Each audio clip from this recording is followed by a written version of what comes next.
G'day, and thanks for dropping in. Today is the solemnity of the birth of John the Baptist.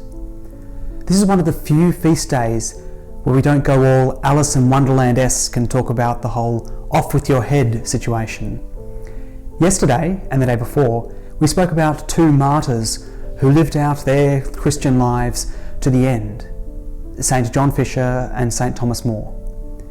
But this feast day turns to a complementary aspect of Christian life. This Christian life is not all about the end of our lives, though it is all about pointing towards heaven. We're not talking about being dragged headfirst fearless.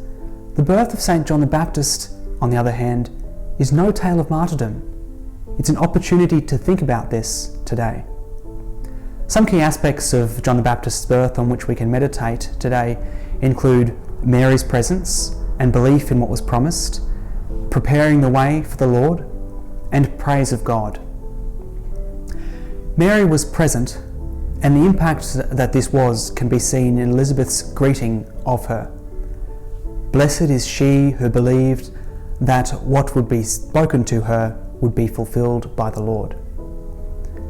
John the Baptist had leapt at the arrival of Jesus and his Blessed Mother, Mary.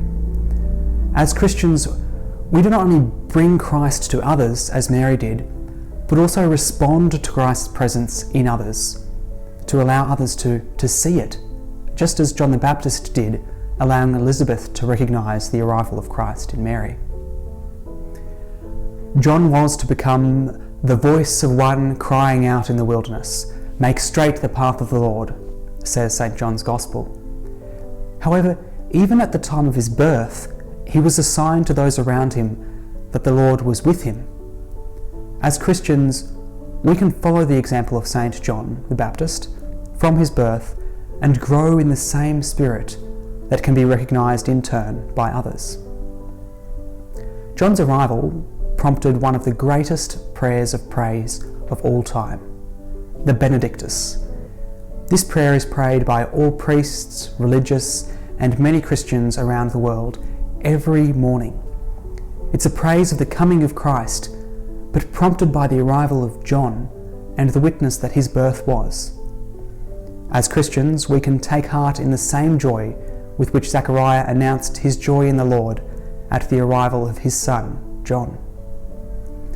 The birth of John the Baptist shows us that God has shown the mercy that he promised to our ancestors and has remembered his holy covenant, fulfilling the oath that he swore to our ancestors and rescuing us from the hands of our enemies, so that we might serve him without fear, in holiness and righteousness. John, even as early as his birth, was called the prophet of the Most High. Just like John, it's not too early, and we too are called to prepare the way of the Lord, giving knowledge of salvation to his people and giving light to those who sit in darkness and in the shadow of death, to guide people's feet into the way of peace.